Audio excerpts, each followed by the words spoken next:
The fluorescent lights of the St. Jude's emergency waiting room hummed with a monotonous, sickly yellow glow. It was a sound that seemed to chew at the edges of one's nerves, perfectly matching the atmosphere of contained panic and forced patience.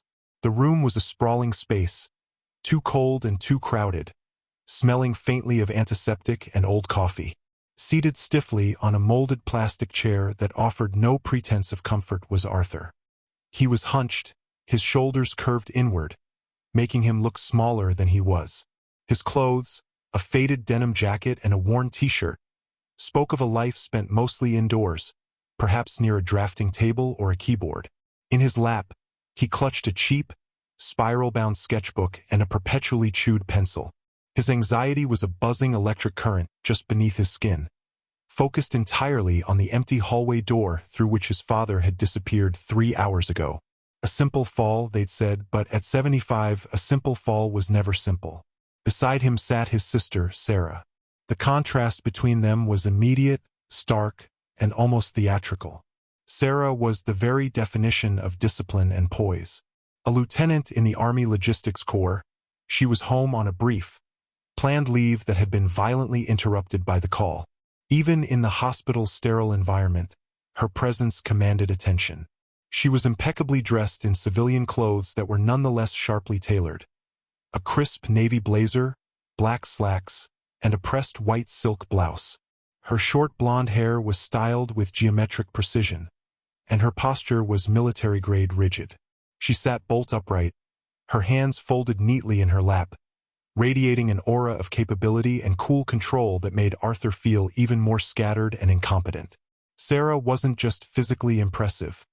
She was professionally accomplished. She managed supply lines across continents, spoke 3 languages, and was on track for a rapid promotion.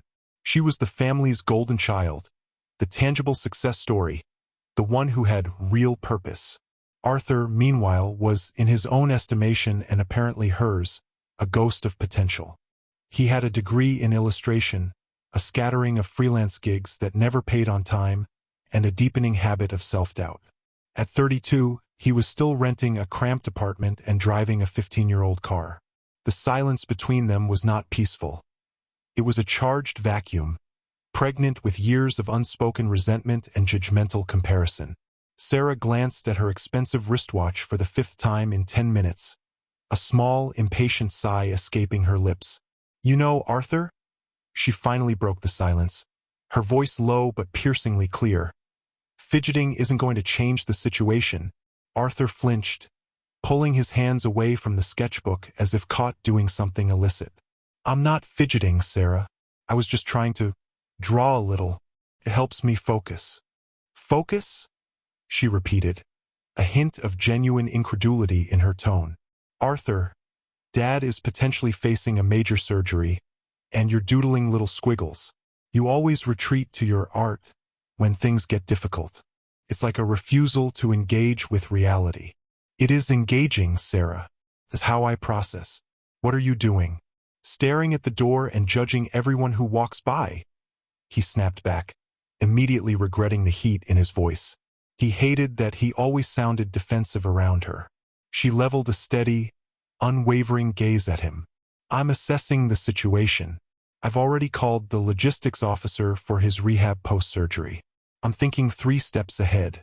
That's what adults with responsibilities do. You, Arthur, are waiting." The word waiting hung in the air, weighted with her implication. Waiting was all he was good for. "And what exactly is a useful thing to do right now?" Arthur challenged, his hand shaking slightly as he rested it back on the sketchbook. "Should I requisition some new equipment for the nurses? Run a supply audit on the cafeteria?" Sarah's lip curled into a thin, dismissive line. "You could start by figuring out a career that actually contributes something meaningful to society. Something beyond drawing pictures of cats or whatever abstract nonsense you put up on that website of yours." He felt the familiar, crushing weight of inadequacy settle over him. She wasn't just criticizing his job. She was criticizing his essence. Everything he found value in: creativity, expression, the quiet satisfaction of making something beautiful, she deemed worthless. Arthur looked around the bustling, desperate waiting room. A mother was soothing a child with a broken arm. An elderly man wept quietly into a handkerchief, and a young couple paced anxiously. Everyone here was dealing with a crisis, and he, Arthur, the so-called sensitive artist, felt the most useless of them all, especially when contrasted with the razor-sharp competence of his military sister. Sarah's next words delivered the final, painful blow, cutting through the low background din of the room like a sonic crack. She leaned in just enough to ensure only he could hear, her voice a low, brutal whisper. "Look at this place, Arthur. Everyone here is fighting something, relying on people who are trained and ready. Doctors, nurses, paramedics, people who matter. And you're just here. You've never had to fight for anything real, never had a mission bigger than yourself. Frankly," she concluded, pulling back and smoothing a non-existent wrinkle from her blazer, "you're just taking up space. You're useless in a crisis." The word, useless echoed in the hollow space between Arthur's ribs. It was a final, damning verdict on his entire life, delivered by the one person whose approval he unconsciously craved. He squeezed his pencil so hard the graphite tip snapped. He sat motionless, frozen not by fear for his father, but by the devastating certainty that his successful military sister had just spoken the absolute, undeniable truth about him. He was a burden, an amateur, an accessory to a life of consequence. He stared blankly at his sketchbook, the blank page mirroring the emptiness he felt inside. The fluorescent lights continued their cold, unfeeling hum. The wait stretched on. And then, a figure in medical scrubs, a woman who had been organizing charts a few feet away, finally walked over. The accusatory silence that followed Sarah's harsh judgment, the word useless hanging heavy in the air, was thick enough to choke on. Arthur didn't move. He felt the blood rush from his face, leaving a cold, empty sensation in his chest.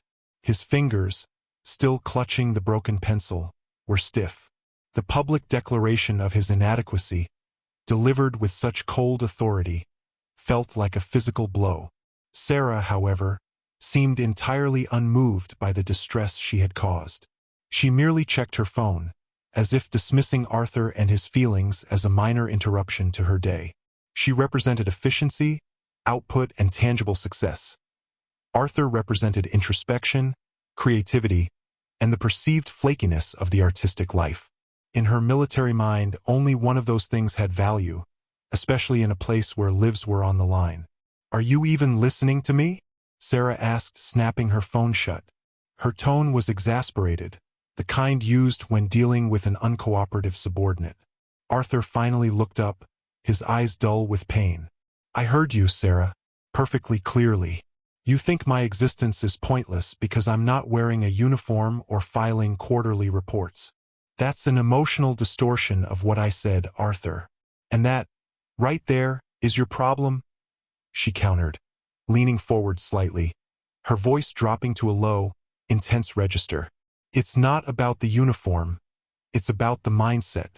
You float. You never commit to anything that requires discipline or risk.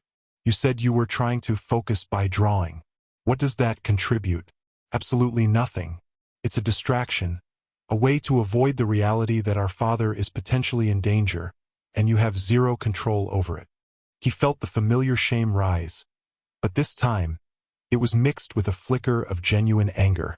"And what does your intense focus and judgmental attitude contribute right now? Does it speed up the surgeon? Does it make Dad feel better? No, it just makes the rest of us miserable. It allows me to prepare, Arthur. That's the point. I'm thinking about who handles his medical power of attorney if he's incapacitated. I'm researching physical therapy centers. I'm doing the necessary hard work that someone has to do. I'm not hiding in a little fantasy world of lines and shapes," she insisted, gesturing sharply toward his sketchbook. "Look at you. You're 32. You still talk about breaking into the graphic novel scene. When is the breaking in going to end and the actual work going to start?" Her words weren't just attacks. They were meticulously aimed facts, hitting all of Arthur's deepest insecurities. His lack of financial stability, his meandering career path, his feeling of being perpetually stuck on the starting line. He desperately wanted to defend himself, to argue that his illustrations brought comfort and narrative to people, that creativity was a form of contribution. But against Sarah's relentless, practical logic, his arguments sounded thin, hollow, and exactly as useless as she claimed. He picked up his sketchbook again, not to draw, but to shield himself. He traced the smooth edge of the paper with his thumb. "I thought we were here for Dad, Sarah. Not for a performance review." "Everything is a performance review, Arthur. Especially when lives are at stake," she said, her voice dropping lower, but retaining its chilling intensity. A few people nearby, a young woman comforting her grandmother, and an older gentleman engrossed in a newspaper, glanced over, drawn by the friction in the air. Sarah continued, undeterred by the audience. "When I'm deployed, I am responsible for millions of dollars of equipment and the well-being of dozens of soldiers. My actions have weight. You spend your days chasing clients who don't pay and trying to make pretty pictures. You have no skin in the game. That's why you're so easily shaken right now. You have no core structure. You are expendable. You have spent your entire adult life avoiding anything that required you to be essential. And now, in the one moment when being essential matters to our family, you have nothing to offer but this nervous scribbling." She leaned back, settling into her chair with the air of someone who had just delivered an uncomfortable but necessary truth. Her eyes held a mixture of exasperation and pity, a look Arthur had seen countless times since childhood. The judgment, however, was not only registered by Arthur and the few concerned onlookers. A woman in dark blue scrubs, the chief nurse, who had been meticulously sorting charts near the triage desk, had been observing the sharp, one-sided conversation. She had a calm, steady face and eyes that had clearly seen far too much distress to be easily rattled. As Sarah sat back, smug and self-assured in her victory of logic over emotion, the nurse slowly pushed the chart trolley aside. She moved deliberately, crossing the space towards the two siblings, her steps quiet on the linoleum floor. She had heard the words useless and expendable clearly, delivered with the cold, military precision that was Sarah's trademark. The nurse did not address Sarah. Instead, her quiet, authoritative presence fell upon Arthur, who was now staring miserably at the broken tip of his pencil. The tension in the corner of the waiting room was palpable, an unspoken challenge hanging between the accomplished soldier and the defeated artist.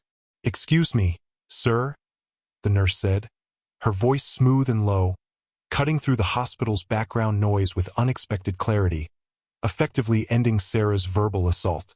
Her gaze settled calmly, but firmly, on Arthur and his sketchbook. It was an intervention, subtle but absolute, and it was about to change the direction of the entire argument.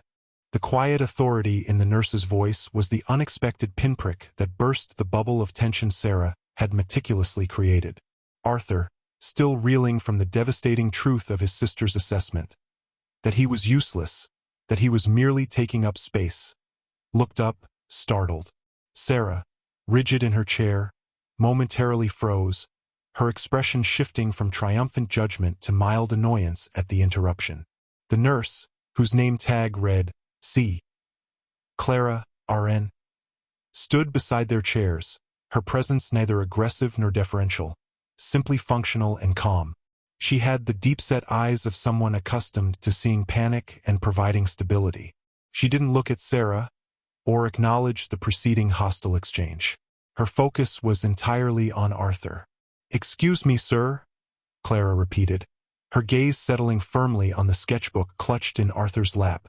"I apologize for interrupting your wait, but I noticed you were writing. You have a steady hand, despite the circumstances." Arthur blinked, confused. The compliment felt bizarre, almost misplaced, considering the context of the argument. I was just drawing," he mumbled, trying to subtly hide the snapped pencil tip. Sarah immediately interjected, her military professionalism kicking back in as she addressed the medical personnel. "Nurse, with all respect, my brother is just nervous. He was distracting himself. We were just discussing his lack of focus, actually." Clara finally looked at Sarah, but only for a moment, her expression remaining perfectly neutral. Her acknowledgement was dismissive, yet polite. "Understood, Lieutenant. Thank you. But I actually have a small request for the gentleman who is distracting himself." She turned back to Arthur, holding out a clean but well-worn hospital clipboard. Attached was a simple sheet of paper and a black pen. "We have a patient, Mr. Hayes, who just came out of a difficult procedure," Clara explained in a low, even tone. "He's recovering well, but the intubation and the anesthesia are making it nearly impossible for him to speak right now. He keeps trying to tell the floor nurse what he needs, but his gestures are vague and he's becoming very agitated. It's compounding his post-operative confusion." Arthur stared at the clipboard, bewildered. I don't understand. What do you need me to do?" "We need to give him a simple, clearly legible way to communicate his most immediate needs," Clara said, patiently. "The usual nurse's notes are too cluttered, and his wife is on her way but won't be here for another hour. We tried typing something, but the font is too small and the contrast is poor for a patient coming out of sedation." She pushed the clipboard gently into Arthur's hands. "I need you to take this paper. In large, clear, and unambiguous handwriting, I need you to create a small communication chart for him. Just the essentials. Things like, pain medication, please on one line, I am thirsty on another, and I need to use the restroom. Use block letters or whatever style is the clearest, and give each request its own distinct line and plenty of negative space. We need zero ambiguity." Arthur looked down at his own hand, the one Sarah had just condemned as being capable only of useless squiggles. Now, a professional, a chief nurse operating in a genuine crisis environment, was asking for his hand to perform a vital task. My handwriting is usually all right," Arthur murmured, accepting the pen. He felt a sudden, strange jolt of purpose, a mission however small. Sarah, seated beside him, couldn't contain her professional skepticism. "Nurse, shouldn't a standardized chart be used? Or perhaps a dedicated communications specialist handle this? Why enlist a civilian?" Clara finally directed her full attention to the lieutenant, her steady eyes holding Sarah's sharp, military gaze. The contrast was powerful. The highly decorated, successful officer versus the quiet, indispensable caretaker. "Lieutenant," Clara said, her voice still calm, "if the patient is agitated and unable to speak, the fastest, clearest, and least stressful solution is the best solution. And I need a hand that is steady, consistent, and practiced at making clean, appealing marks. Your brother has the look of someone who spends time perfecting clarity and form. A simple, well-laid-out message written clearly by a practiced hand is a comfort to a confused patient, and it is a quick, unambiguous directive to my staff. In medicine, Lieutenant, sometimes the simplest tool is the most effective. His ability to create clear, legible text right now is more useful than any standardized bureaucracy." Clara then added the decisive blow, which was delivered not with malice, but as an undeniable statement of fact. "We don't need a logistician for this. We need a communicator. And I believe the gentleman who draws pictures is exactly that." The nurse's correction was not loud or dramatic, but it completely dismantled Sarah's earlier condemnation. She didn't call Sarah useless. She simply rendered her expertise irrelevant to the current, simple, but essential task. Arthur began to write. He focused completely, letting his lifelong habit of precision drawing take over. He didn't use block letters, but the elegant, clear, rounded cursive he used for titles on his illustrations. He spaced the lines perfectly, making sure the words were large and bold. He felt the humming anxiety recede, replaced by the quiet focus of a professional at work. For the first time in hours, he wasn't thinking about Sarah's judgment or his father's condition. He was simply executing a critical task. The intervention was complete. Arthur was no longer the useless, nervous failure. He was the temporary, essential scribe for a frightened, mute patient. He finished the list, the pen pausing over the final line. "Please call my wife." He looked up, ready to hand the chart back to the nurse. Arthur stared at the chart he had just completed. The paper, once blank and imposing, now held 3 clear, bold requests, beautifully spaced. His hand, which usually felt unsteady with nerves or self-doubt, had been perfectly firm. He had unconsciously applied the principles of good design, contrast, hierarchy, and ample white space to a critical communication tool. He looked at the final line, "Please call my wife," and realized the emotional weight of his task. It wasn't just text. It was a link between a frightened man and the outside world. He felt a small, almost foreign sense of satisfaction, a quiet hum of professional competence he rarely felt outside the solitary confines of his studio. He handed the clipboard back to Nurse Clara. Clara took the chart and studied it for a moment, her lips curving into a brief, genuine smile. "This is excellent, sir. Truly legible. No chance for error." As she tucked the pen behind her ear, she noticed the slight, empty space at the bottom right corner of the sheet, an area he had left blank to maintain clarity. In a small, almost impulsive gesture, Arthur had used his pencil, the one his sister had just scorned, to sketch a tiny, perfect sun, its rays bright and optimistic, nestled subtly in the corner of the paper. It was his signature move, a small dose of visual comfort. Clara paused, her thumb tracing the faint outline of the sketch. Her smile deepened. "The sun is a lovely addition. Mr. Hayes will appreciate that touch of warmth." "Thank you, Arthur." She used his first name not in a clinical way but with simple human respect. She then turned her attention directly and completely to Sarah. The lieutenant was sitting ramrod straight, her expression a mixture of confusion and disciplined annoyance. Sarah had expected the nurse to hustle away immediately after securing the needed item, not to linger and, worse, engage her in a philosophical discussion. "Lieutenant," Clara began, her voice retaining its calm, level tone, ensuring the nearby patients could hear, though she spoke with the solemnity of addressing a superior officer. "I want to offer a correction to a statement I overheard earlier." Sarah's spine stiffened further. "A correction, nurse? On what grounds?" "On the grounds of utility, Lieutenant," Clara stated, meeting the military gaze without flinching.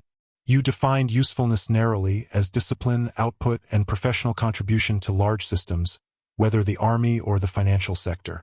You suggested that anything outside of those parameters is frivolous or even useless." She held up the chart, displaying the clear, life-affirming text and the small, comforting sun Arthur had drawn. "This," she continued, tapping the paper, "was created by the man you labeled useless. This small chart, written with a hand that has practiced clarity and expression for years, will do several vital things in the next hour." Clara enumerated the points slowly, ensuring each one landed with the weight of undisputed medical fact. "First, it will reduce the patient's psychological stress. Mr. Hayes is terrified and confused. Seeing a simple, beautiful tool that allows him to communicate his pain instantly brings calm.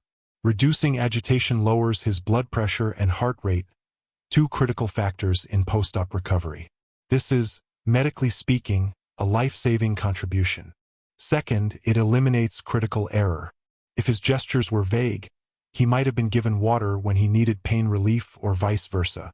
This clear list ensures he receives the correct medication at the correct time.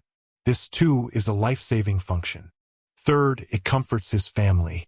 When his wife arrives, she will see that even though he cannot speak, he is being cared for with personal attention. That tiny sun is a reassurance that someone saw the person inside the patient. Clara paused, allowing the gravity of her words to sink in. Sarah, for the first time since their father's accident, looked genuinely unsettled. Her military certainty seemed to be crumbling under the weight of Clara's gentle, yet irrefutable logic. "Lieutenant," Clara concluded, handing the clipboard to a waiting floor nurse, who quickly moved toward the recovery area.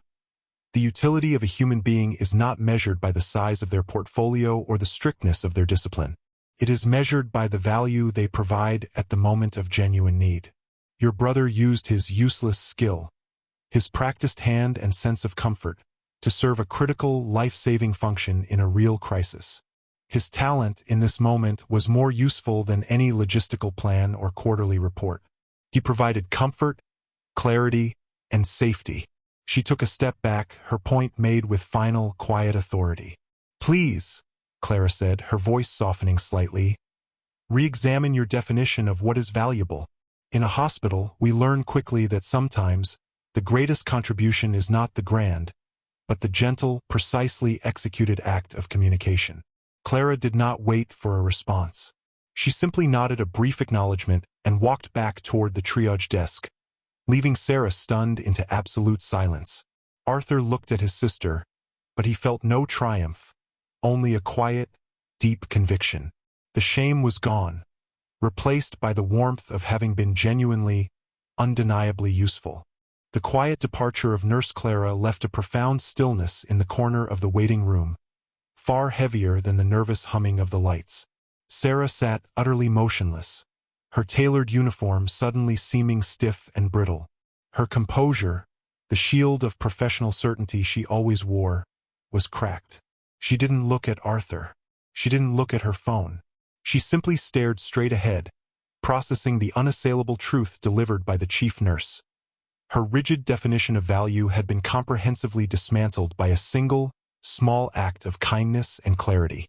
Arthur, meanwhile, felt a cleansing calm wash over him. The anxiety about his own worth had vanished, replaced by the simple reality that he had executed a necessary task well.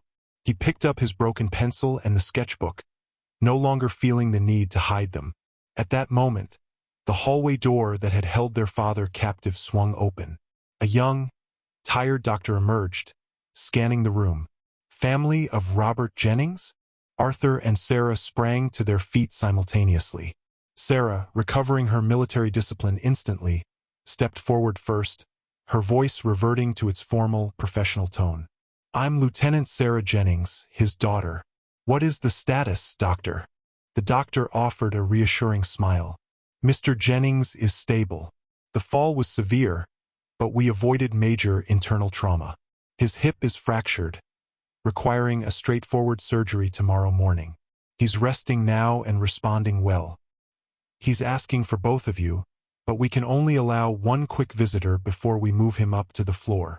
Relief flooded Arthur, so potent it almost brought him to his knees. Stable. He was stable. Sarah immediately took charge. I will go in. I need to brief him on the logistics of the surgery consent forms and his post-op physical therapy options.